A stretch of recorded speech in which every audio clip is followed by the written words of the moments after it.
Hey guys, how's it going? Andrew here, Enough Said Cards on Wednesday evening. Hope you're all doing well. As I mentioned in my video earlier this week, I was expecting two cards in the mail, and they arrived today. I'm thrilled to be able to show you these cards, and I don't think I've been this excited about additions to my collection in a long time.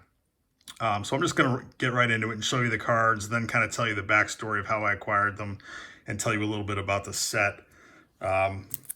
This is a 1924 Diaz Cigarettes Walter Johnson card, graded a 1 by PSA. And Diaz Cigarettes was a Cuban brand, and this set was produced in Cuba.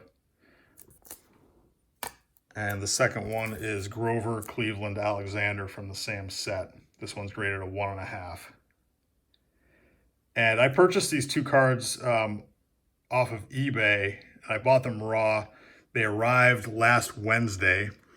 And Thursday I shipped them to PSA in a super express order. And PSA was able to turn them around and get them back to me really quickly, which for the amount that a super express submission costs, they should. But I'm happy to have them back so quickly.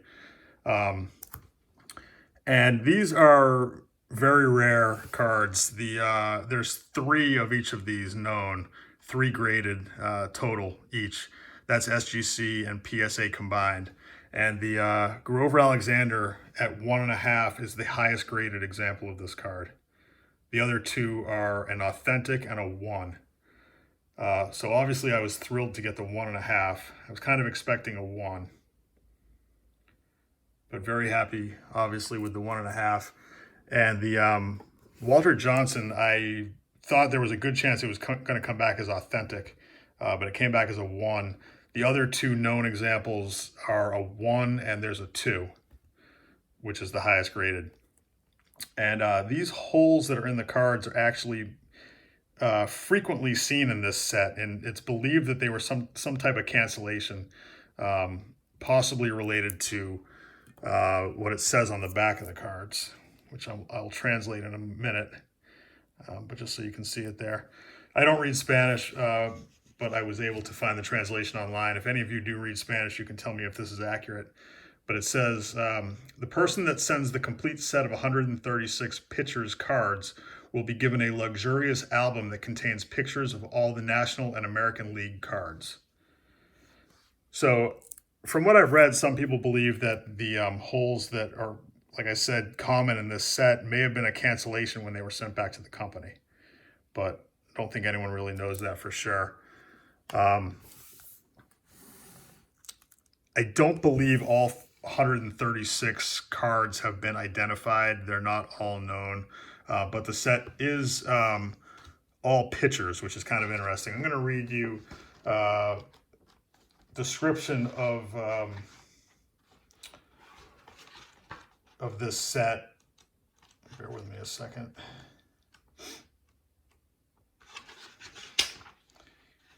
And this is from the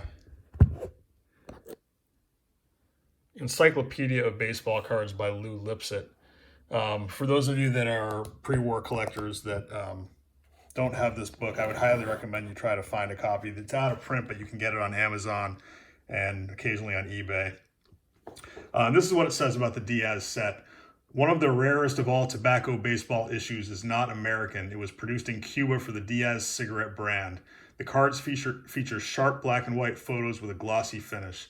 They measure 1 3/4 by 2.5 inches and include a white band on the top and on the bottom and at the bottom. The top indicates the team, American or National, and the initials baseball club. The bottom gives the player's name and his position, which is always pitcher. The set can be dated to 1924, the only year that Roy Meeker and Sam Gray pitched for the A's. The back of the cards indicate there are 136 subjects, and if there is 1 subject for each number, that would indicate just about every major league pitcher. The interesting feature about the issue is that the subjects are all pitchers. A checklist of the known cards follows. And when this book came out, I think in the mid-'80s, they had identified, looks like about 15 of the cards. So not a lot. And now real quickly, I'm just going to read the excerpt from the vintage standard catalog of vintage baseball cards. Okay, this says, because they were printed in Cuba and feature only pictures, the 1924 Diaz cigarette cards are among the rarest and most intriguing of all tobacco issues.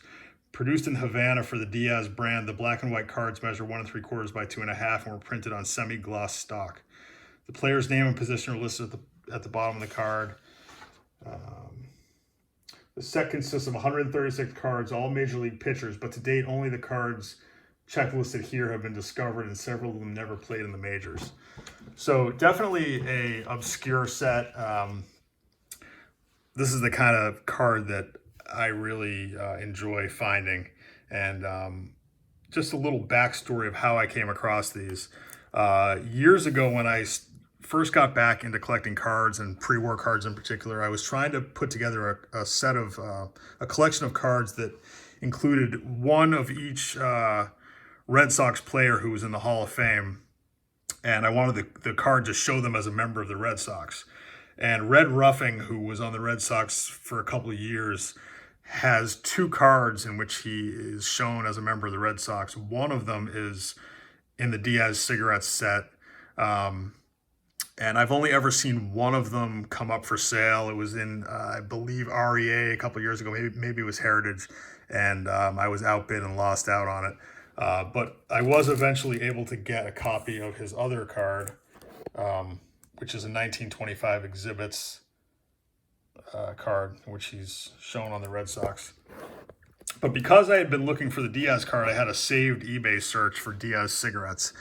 And not surprisingly, these don't come up often at all on eBay. Occasionally, a common player will come up. Very rarely you'll see a Hall of Famer come up. And I had never seen a Johnson or an Alexander come up. These are the 2 biggest cards in the set. Over a month ago, I woke up one morning, and as I sometimes do, I checked my eBay notifications first thing in the morning before I even got out of bed. And I was scrolling through them and saw Diaz cigarettes and clicked on it, and immediately saw the Walter Johnson, and was kind of stunned to see it, thought it was probably fake. It was from an overseas seller that was in Spain and had a high price on it.